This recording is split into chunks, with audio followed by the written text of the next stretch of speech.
ಎಲ್ಲ ವೀಕ್ಷಕ ಮಿತ್ರರಿಗೆ ನಿಮ್ಮ ಕನ್ನೇಶಿಂದ ನಮಸ್ಕಾರಗಳು. ನಾನು ಭಾಳಷ್ಟು ವಿಚಾರಗಳನ್ನು ನಿಮ್ಮ ಜೊತೆಗೆ ಮಾತನಾಡಬೇಕು.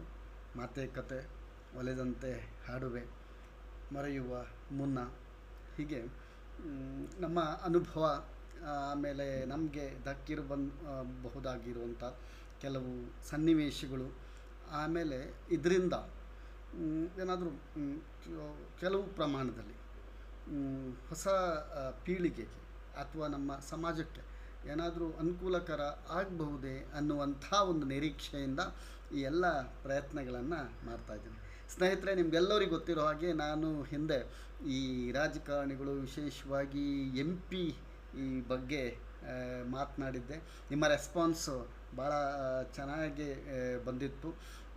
ಜೊತೆಗೆ ಈಗ ಉತ್ತರ ಕನ್ನಡ, ಶಿವಮೊಗ್ಗ ಈ ಭಾಗದಲ್ಲಿ, ಅಂದರೆ ಕರಾವಳಿ ಮತ್ತು ಮಲೆನಾಡಿನ ಭಾಗದಲ್ಲಿ ಒಂದು 25 ವರ್ಷಗಳಿಂದ ನಾನೊಬ್ಬ ಮಾಧ್ಯಮದ ಪ್ರತಿನಿಧಿಯಾಗಿ ಓಡಾಡಿರೋದ್ರಿಂದ, ಆಮೇಲೆ ನನ್ನ ಜೀವನಾನುಭವ ಕೂಡ, ನಾನು ಮಲೆನಾಡಿನಲ್ಲಿ ಹುಟ್ತೀನಿ, ಒಂದು 8-10 ವರ್ಷ ಕಾರವಾರದಂಥ ಕರಾವಳಿ ಪ್ರದೇಶದಲ್ಲಿ ಕಳೀತೀನಿ, ಆಮೇಲೆ ಧಾರವಾಡ, ಹೈದರಾಬಾದು, ಹುಬ್ಬಳ್ಳಿ, ಬ್ಯಾಂಗ್ಳೂರು, ಹೀಗೆ ಈ ಎಲ್ಲ ಊರುಗಳನ್ನು ಓಡಾಡಿಕೊಂಡು ಬಂದ ಮೇಲೆ ಈಗ ನಮಗೆ ಈ ನಮ್ಮ ಜೀವನಾನುಭವ ಕೂಡ ಒಂದು ಹೊಸ ಪೀಳಿಗೆಗೆ ಅನುಕೂಲ ಆಗ್ಬೋದು ಅನ್ನುವಂತಹ ಒಂದು ಆಸೆ ಮತ್ತು ಅಭಿಮತ ಕೂಡ ನನ್ನದು. ಹಾಗಾಗಿ ನಾನು ನಿಮಗೆ ಈ ಬಾರಿ, ಅಂದರೆ ಇವತ್ತಿನ ಈ ಸಂಚಿಕೆಯಲ್ಲಿ ನಾನು ಕಂಡಂಥ ಒಬ್ಬ MP, ನಿಮಗೆಲ್ಲ ಗೊತ್ತಿರ್ತದೆ, BV ನಾಯಕ್ ಅಂತ ಹೇಳ್ಕೊಂಡು ಉತ್ತರ ಕನ್ನಡದಿಂದ, ಅಂದರೆ ಅಂದಿನ ಕೆನರಾ ಲೋಕಸಭಾ ಕ್ಷೇತ್ರ ಏನಿತ್ತು, ಇಲ್ಲಿಯ ಪ್ರತಿನಿಧಿಯಾಗಿ ಒಂದು ಅವಧಿಯನ್ನು ಅವರು ಪ್ರತಿನಿಧಿಸ್ತಾರೆ. ಅವರ ವೈಶಿಷ್ಟ್ಯಗಳು ಭಾಳಷ್ಟಿದೆ. ಬಹಳ ಒಳ್ಳೆಯ ಓದುಗ, ಭಾಳ ಒಳ್ಳೆ ಎಜುಕೇಟೆಡ್. ಅಂದರೆ ಈಗಿಂದೆಲ್ಲ ನೀವು ರಾಜಕಾರಣಿಗಳನ್ನು ನೋಡ್ತಾ ಇದ್ದೀರಿ, ಇವ್ರದ್ದು ಕ್ಲಾಸ್ಗಳು ಹೇಗಂತಂದರೆ 7ನೇ ಕ್ಲಾಸು, SSLC, PUC ಅಷ್ಟೇ. ಬಟ್ ಆ ಮನುಷ್ಯ ಕೋಆಪ್ರೇಟಿವ್ ಸೊಸೈಟೀಸ್ ಅದರಲ್ಲಿ ಒಂದು ದೊಡ್ಡ ಹುದ್ದೆಯಲ್ಲಿ ಇದ್ದು, ಆಮೇಲೆ ಅವರ ತಂದೆ ಕೂಡ ಒಬ್ಬ ಹಿರಿಯ ಅಧಿಕಾರಿಯಾಗಿದ್ದಂಥವ್ರು. ಅಂತಹ ಒಂದು ಬ್ಯಾಕ್ಗ್ರೌಂಡ್ನಿಂದ ಬಂದು ಭಾಳ ಸರಳ ವ್ಯಕ್ತಿಯಾಗಿ ಉತ್ತರ ಕನ್ನಡದಿಂದ ಕಾಂಗ್ರೆಸ್ಸಿನ MP ಆಗಿ ದೆಹಲಿಗೆ ಹೋಗ್ತಾರೆ. ದೆಹಲಿಗೆ ಹೋಗ್ತಾ ಇರುವಂಥ ಸಂದರ್ಭದಲ್ಲಿ MP ಅಂತಂದರೆ ಮೇಲಿಂದ ಮೇಲೆ ದೆಹಲಿಗೆ ಹೋಗಬೇಕಾಗ್ತದೆ. ಆಗ ಅವರು ಹುಬ್ಬಳ್ಳಿಯಿಂದ ಟ್ರೈನ್ಗೆ ಓಡಾಡ್ತಿದ್ರಂತೆ. ಪ್ರತಿ ಸಾರಿ ಹೋಗಬೇಕಿದ್ರೆ ವಿಶೇಷವಾಗಿ ಆ ಭಾಗದ, ಅಂದರೆ ಈ ಅವ್ರದ್ದು ಗೋಕರ್ಣದ ಸಮೀಪದ ಒಂದು ಹಳ್ಳಿ, ಆ ಹಳ್ಳಿ ಭಾಗದಲ್ಲಿ ಈ ಹಾಲಕ್ಕಿ ಒಕ್ಕಲಿಗರ ಜನರು ಭಾಳಷ್ಟು ಜನ ಇದ್ದಾರೆ. ಜೊತೆಗೆ ಕೆಳವರ್ಗದ ಮೀನುಗಾರರು, ಇವರೆಲ್ಲ ಭಾಳಷ್ಟು ಜನವರ್ಗಗಳು ಇರುವಂತಹ ಪ್ರದೇಶ ಅದು.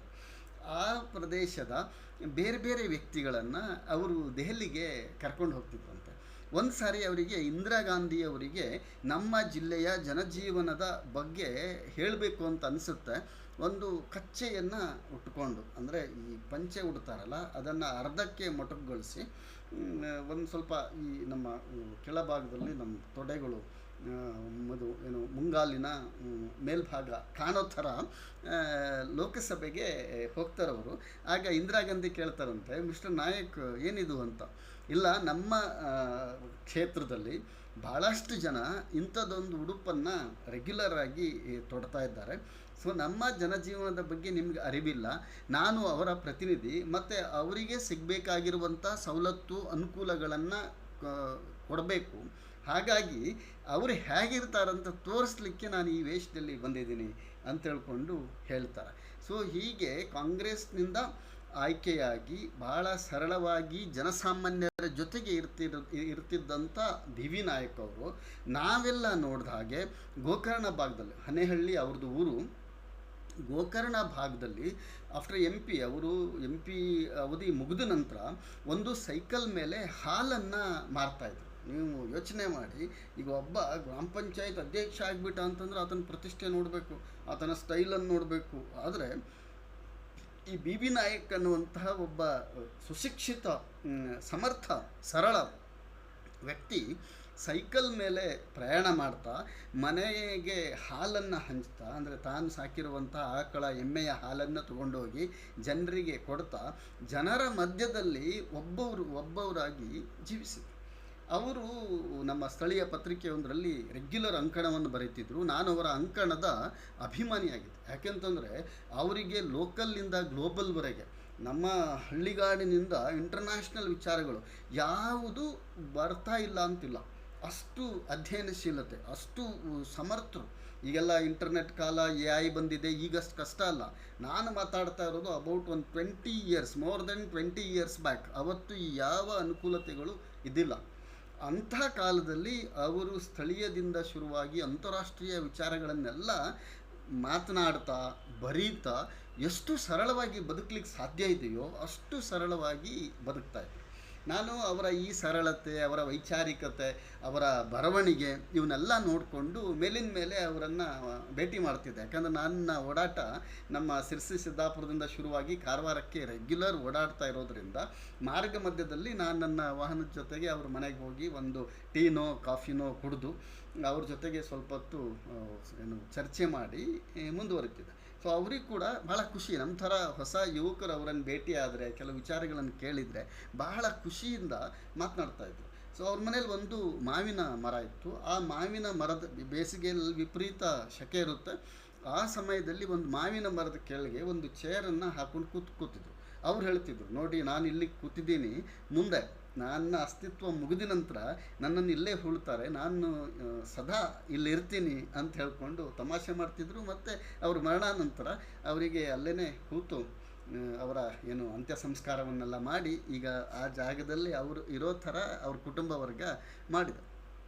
ಇದು ಒಂದು ಕಡೆಯಿಂದ. ಎರಡನೇದು, ಒಬ್ಬ ಅಧಿಕಾರಿಯಾಗಿ ಅಲ್ಲಿಂದ ಸ್ವಯಂ ನಿವೃತ್ತಿಯನ್ನು ಪಡೆದು ರಾಜಕಾರಣವನ್ನು ಪ್ರವೇಶ ಮಾಡಿ MP ಕೆನರಾ ಲೋಕಸಭಾ ಕ್ಷೇತ್ರವನ್ನು ಪ್ರತಿನಿಧಿಸಿ, ಆ ನಂತರ ಒಂದು ಅವಧಿ ಮುಗಿದ ನಂತರ ಮನೆಯಲ್ಲಿ ಕೂತ್ಕೊಂಡು ಅಧ್ಯಯನವನ್ನು ಮಾಡ್ತಾ, ಆಕಳು ಎಮ್ಮೆಗಳನ್ನು ಸಾಕ್ತಾ, ಆ ಹಾಲನ್ನು ಸ್ವಯಂ ಅವರೇ ಸೈಕಲ್ ಮೇಲೆ ತಗೊಂಡು ಹೋಗಿ ಮನೆ ಮನೆಗೆ ಹಂಚ್ತಾ, ಬಹಳ ಸರಳವಾಗಿ, ಬಹಳ ಅದ್ಭುತವಾದಂಥ, ಅಂದರೆ simple living and high thinking ಅಂತ ನಾವೇನು ಹೇಳ್ತೀವಿ, ಆ ಥರದ ನಿಜವಾದ ಒಬ್ಬ ಜ್ವಲಂತ ಉದಾಹರಣೆಯಾಗಿ ನಮ್ಮೆದುರುಗಡೆ ಇದ್ದಂಥವ್ರು ಅವರು. ನನಗೆ ಅವರು ಮಾತಾಡ್ತಾ ಇರಬೇಕಾದ್ರೆ ಅವರು ಸಾಂದರ್ಭಿಕವಾಗಿ ಬಂಗಾರಪ್ಪನವರನ್ನು ತಗೊಳ್ತಾ ಇದ್ದರು, ಕೆಲವು ವ್ಯಕ್ತಿಗಳನ್ನು ಟಾರ್ಗೆಟ್ ಆಗಿ ಮಾತಾಡ್ತಿದ್ರು. ಬಟ್ ಬರವಣಿಗೆಯಲ್ಲಿ ಅವರು ಎಂದೂ ನಾನು ಅಂತ ಪ್ರಯೋಗಿಸ್ತಾ ಇರಲಿಲ್ಲ. ಈತ ಅಂತಂದರೆ ತಾನು, ಆ ಥರ ಪ್ರಯೋಗಿಸ್ತಿದ್ರು. ಮತ್ತು ಕೆಲವು ವಿಚಾರಗಳನ್ನು 1, 2, 3 ಸಾರಿ ಹೇಳಿದ ಮೇಲೆ ಆ ನಂತರ ಅವರು ಆ ವಿಚಾರಗಳ ಬಗ್ಗೆ ಎಂದೂ ಕೂಡ ಪ್ರಸ್ತಾಪ ಮಾಡ್ತಾ ಇರಲಿಲ್ಲ. ಆಮೇಲೆ ಹೇಳ್ತಿದ್ರು ಕೂಡ, ನಾನು ಈ ವಿಚಾರವನ್ನು ಪ್ರಸ್ತಾಪ ಮಾಡಲ್ಲ, ಆದರೆ ಒಂದು ಸಾರಿ ಮಾಡಿದ ಮೇಲೆ ಮುಗೀತು, ಆ ವಿಚಾರದ ಬಗ್ಗೆ ನಾನು ಪ್ರಸ್ತಾಪವನ್ನು ಮಾಡೋದಿಲ್ಲ ಅಂತ ಹೇಳ್ಕೊಂಡು ಹೇಳ್ತಿದ್ರು. ಸೊ ಈ ಥರ ಬಹಳ ವಿಶಿಷ್ಟವಾಗಿ ಬದುಕಿದ್ದಂಥ BV ನಾಯ್ಕರನ್ನು ನಾನು ಸಂದರ್ಶನ ಮಾಡೋ ರೀತಿ ಒಂದು 2-3 ಸಾರಿ ಅವರನ್ನು ಮಾತನಾಡಿಸಿದ್ದೆ. ನನ್ನ ಪತ್ರಿಕೆಯಲ್ಲಿ ಕೂಡ ಅವ್ರ ಬಗ್ಗೆ ನಾನು ಬರೆದಿದ್ದೆ. ಆ ಸಂದರ್ಭದಲ್ಲಿ ನಾನು ಅವ್ರಿಗೆ ಒಂದು ಪ್ರಶ್ನೆಯನ್ನು ಕೇಳಿದೆ, ಸರ್ ನೀವು ಇಂಥ ಒಂದು ಬ್ಯಾಕ್ಗ್ರೌಂಡಿಂದ ಬಂದವರು, ನಿಮಗೆ ಎಲ್ಲ ಸಾಮರ್ಥ್ಯ ಇದೆ, ನೀವು ಬಹಳ ದೊಡ್ಡ ಮನುಷ್ಯರಾಗಿ ಮೆರೀಲಿಕ್ಕೆ ಎಲ್ಲ ಸಾಧ್ಯತೆ ಇತ್ತು, ಬಟ್ ನೀವು ಇಷ್ಟು ಸಿಂಪಲ್ಲಾಗಿ ಬದುಕುವ ಹಿಂದಿನ ಗುಟ್ಟೇನು ಅಂತ ಕೇಳಿದೆ. ಅವರು ನನಗೆ ಎಷ್ಟು ಪ್ರಾಮಾಣಿಕವಾಗಿ ಉತ್ತರ ಕೊಟ್ಟರು ಅಂತಂದರೆ, ಮಿಸ್ಟರ್ ನಾಯಕ್, ನಾನು ಹೆಂಗೂ ಬದುಕ್ಬೋದು, ಅದು ನಮ್ಮ ಮಾನಸಿಕತೆಗೆ ಸಂಬಂಧಪಟ್ಟಿರುತ್ತೆ. ನನ್ನ ಆಯ್ಕೆ ಇದು, ನಾನು ಸರಳವಾಗಿ ಬದುಕಬಲ್ಲೆ ಅಂತ ಅಂದುಕೊಂಡು ಆ ಥರ ಬದುಕ್ತಾ ಇದ್ದೀನಿ. ಬಟ್ ಇನ್ನೊಂದು ವಿಚಾರ ನಿಮ್ಗೆ ಗೊತ್ತಿರ್ತದೆ, ಟು ಬಿ ಹಾನೆಸ್ಟ್, ನನಗೆ ಒಂದು ಭ್ರಷ್ಟಾಚಾರವನ್ನು ಮಾಡೋದಿರ್ಬೋದು, ಅಥವಾ ಸಮಾಜ ಒಪ್ಪದೇ ಇರುವಂಥ ಒಂದು ಕೆಲಸವನ್ನು ಮಾಡೋದಿರ್ಬೋದು, ಅಥವಾ ನನ್ನ ಒಳಿತಿಗಾಗಿ ಸಾರ್ವಜನಿಕ ಸ್ವತ್ತನ್ನು ಬಳಕೆ ಮಾಡಿಕೊಳ್ಳುವಂತಹ ಒಂದು ತಾಕತ್ತು, ಧೈರ್ಯ ನನಗಿಲ್ಲ. ಹಾಗಾಗಿ ನನಗೆ ಹೇಳಿದ್ರು ಅವರು, you don't think I am ಭಾಳ ದೊಡ್ಡ ಪ್ರಾಮಾಣಿಕ, ನಾನು ಭಾಳ ಹಾನೆಸ್ಟ್ ಅಂತ ನಾನೇನು ನನ್ನ ಹೆಗಲನ್ನು ಚಪ್ಪರಿಸ್ಕೊಳ್ಳೋದಿಲ್ಲ. ಯಾಕಂತಂದರೆ ನನಗೆ ಅನ್ನಿಸ್ತಾ ಇದೆ, ನಾನು ಅಪ್ರಾಮಾಣಿಕನಾಗಲಿಕ್ಕೆ ಹೆದರ್ತೀನಿ, ನಾನು ಅನೈತಿಕನಾಗಲಿಕ್ಕೆ ಹೆದರ್ತೀನಿ, ನಾನು ಸಾರ್ವಜನಿಕರಿಗೆ ಮೋಸ ಮಾಡಿ ಬದುಕಬಹುದು ಅನ್ನೋದನ್ನು ಮಾಡಲಿಕ್ಕೆ ನನಗೆ ಹಿಂಜರಿಕೆ ಇದೆ, ನನಗೆ ಆ ತಾಕತ್ತಿಲ್ಲ. ಹಾಗಾಗಿ ನಾನಿವತ್ತು ಈ ಥರ ಇದ್ದೀನಿ. ಅಂದರೆ ನನ್ನ ಪ್ರಾಮಾಣಿಕತೆ ಅಂತ ನೀವೇನು ಹೇಳ್ತೀರಲ್ಲ, ಅದು ಕೂಡ ನನ್ನ ಲಿಮಿಟೇಷನ್ನು. ಪ್ರಾಮಾಣಿಕವಾಗಿರೋದು ನನ್ನ ಆಯ್ಕೆ ಆಗಿದ್ದರೂ ಕೂಡ ಅದು ನನ್ನ ಅನಿವಾರ್ಯತೆ. ನಾನು ಹೆದರ್ತೀನಿ, ಜನರ ಎದುರುಗಡೆ ಭ್ರಷ್ಟ ಆಗಲಿಕ್ಕೆ ಹೆದರ್ತೀನಿ. ಜನರ ಸಾರ್ವಜನಿಕ ಸ್ವತ್ತನ್ನು ಬಳಸಿ ನಾನು ಮೆರಿಬೇಕು ಅಂತ ಅಂದ್ಕೊಳ್ಳೋ ಹಿನ್ನೆಲೆಯಲ್ಲಿ ನನಗೆ ಆ ಧೈರ್ಯ ಸಾಕಾಗ್ತಾ ಇಲ್ಲ. ಹಾಗಾಗಿ ನಾನು ಈ ಥರ ಇದ್ದೀನಿ ಅನ್ನುವಂಥ ಮಾತನ್ನು ನನಗೆ ಅವರು ಹೇಳಿದರು. ಸೊ ಈ ಥರ ಸಮಾಜದಲ್ಲಿ ಏನಿದೆ ಅಂತಂದರೆ ಎಲ್ಲರೂ ಅವನ ಪೊಸಿಷನ್ನು, ಅವನ ಶಿಕ್ಷಣ, ಅವನ ಅರ್ಹತೆ, ಅವನ ಯೋಗ್ಯತೆ ಇದನ್ನು ಮೀರಿ ಪ್ರತಿಯೊಬ್ಬನು ದುಡ್ಡು ಮಾಡಬೇಕು ಅಥವಾ ಏನೋ ದೊಡ್ಡ ಗಳಿಸ್ಬೇಕು, 4-5 ತಲೆಮಾರು ಆಗುವವರೆಗೆ ನಾನು ಏನೋ ಗಳಿಸಿರು ಹೋಗಬೇಕು, ಆ ಮೂಲಕ ತಾನು ಗ್ರೇಟ್ ಅಂತ ಅನ್ಸ್ಕೊಳ್ಬೇಕು ಅನ್ನುವಂಥ ಭ್ರಮೆಯಲ್ಲೆಲ್ಲ ಇರ್ತಾರೆ. ಬಹುತೇಕ ರಾಜಕಾರಣಿಗಳು, ಸಾಮಾಜಿಕ ಬದುಕಿನಲ್ಲಿದ್ದವರು ಕೂಡ ಇಂಥದ್ದೇ ಮನಸ್ಥಿತಿಯಲ್ಲಿ ಇರುವಂಥವ್ರು. ಬಟ್ ಒಬ್ಬ ಸಾರ್ವಜನಿಕ ವ್ಯಕ್ತಿಯಾಗಿ, ಒಬ್ಬ ಸಂಸದನಾಗಿ, ಆಮೇಲೆ ಒಬ್ಬ ಅಧಿಕಾರಿಯಾಗಿ ನಿವೃತ್ತನಾಗಿ ಎಲ್ಲ ಅನುಕೂಲಗಳನ್ನು ಬಳಸ್ಕೊಳ್ಳಿಕ್ಕೆ ಅರ್ಹತೆ, ಯೋಗ್ಯತೆ ಇರುವಂಥ ವ್ಯಕ್ತಿಯಾಗಿ ಆತ ತಾನು ಸರಳವಾಗಿರಬೇಕು, ಸಿಂಪಲ್ ಆಗಿರಬೇಕು ಅಂತ ತನ್ನ ಏನು ಬದುಕನ್ನು ಆಯ್ಕೆ ಮಾಡ್ಕೊಳ್ಳೋದಿದೆಯಲ್ಲ, ಅದು ಬಹಳ ಕಠಿಣ. ಮತ್ತು ಆ ಥರದ ಬದ್ಧತೆ ಬರಬೇಕಿದ್ರೆ ನಿಮಗೆ ಒಂದು ವೈಚಾರಿಕತೆ ಇರಬೇಕಾಗ್ತದೆ, ಜ್ಞಾನ ಇರಬೇಕಾಗ್ತದೆ, ಮತ್ತೊಂದು ಬದ್ಧತೆ ಇರಬೇಕಾಗ್ತದೆ. ಸೊ ಇವೆಲ್ಲವನ್ನು ನಾವು ಬಿ ವಿ ನಾಯಕರಲ್ಲಿ ನೋಡಿದ್ವಿ.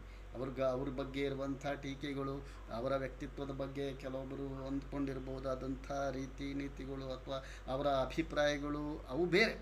ಬಟ್ ಒಬ್ಬ ಬಿ ವಿ ನಾಯಕರನ್ನು ಒಬ್ಬ ನಿವೃತ್ತ ಎಂ ಪಿಯಾಗಿ ನಾನು ನೋಡಿದಾಗ ನನಗೆ ಅವರ ಸಿಂಪ್ಲಿಸಿಟಿ, ಆಮೇಲೆ ಅವರ ವೈಚಾರಿಕತೆ, ಆನಂತರ ಅವರ ಓದು ಮತ್ತು ಅವರ ಗ್ರಹಣ ಶಕ್ತಿ, ಆಮೇಲೆ ಅವರು ಕೊಡ್ತಾ ಇರುವಂಥ ಸಲಹೆಗಳು, ಈಗ ಕ್ಯಾಪಿಟಲಿಸ್ಟ್ಗಳನ್ನು ಬಳಸ್ಕೊಂಡು ಏನೇನೋ ಮಾಡೋದು ಇದೆಲ್ಲ ನಡೀತಾ ಇದೆ.